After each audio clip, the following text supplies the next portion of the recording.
Samuel Eto'o ne s'est pas fait taire devant des journalistes sans son sac ce lundi 27 juin 2022 en mettant le feu à certains ministres de Paul Biya. Le patron de la FECAFOOT s'est indigné de ne pas avoir reçu une subvention que le chef de l'État lui avait pourtant accordée depuis quelques mois. Une déclaration qui a secoué l'arbre administratif camerounais. J'en profite pour remercier Monsieur le Premier ministre, Joseph Diongouté et l'ensemble du gouvernement dont il est le chef, qui ont soutenu l'organisation du championnat avec une dotation d'un montant de 350 millions de francs CFA. Pour la première fois de son histoire, la FECAFOOT rendra compte de l'utilisation de cet argent.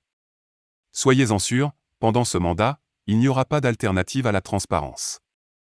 Il accuse certains collaborateurs du président de la République d'avoir retenu la somme de 560 millions de francs CFA que Paul Biya a instruit d'octroyer à la FECAFOOT pour les clubs.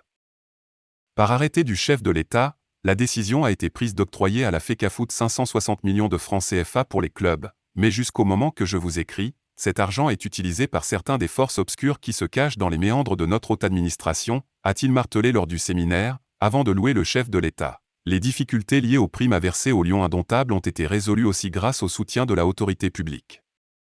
À cet égard, permettez-moi de saluer la contribution et le soutien continu du gouvernement, que son Excellence le Président de la République, Paul Biya, n'a jamais démenti. Une correspondance a fuité de là et on y lit que les transferts à l'ordre de la FECAFOOT se sont faits en plusieurs étapes. Si pour certains ces transferts ont été camouflés par l'administration publique, pour d'autres c'est le président de la FECAFOOT qui tromperait l'opinion publique. Parmi ceux qui pointent du doigt le patron de la FECAFOOT figure le journaliste Adolark Lamicia, pour qui Samuel Eto'o aurait carrément menti. Eto'o a menti sur les 560 millions que la FECAFOOT a reçus. Voici les documents. L'État ne lui doit rien. Motazé, ministre des Finances, a fait payer cet argent. Restez connectés sur la chaîne pour plus d'informations. N'oubliez pas de vous abonner et surtout de cliquer sur la cloche de notification. Likez la vidéo si ce n'est pas déjà fait.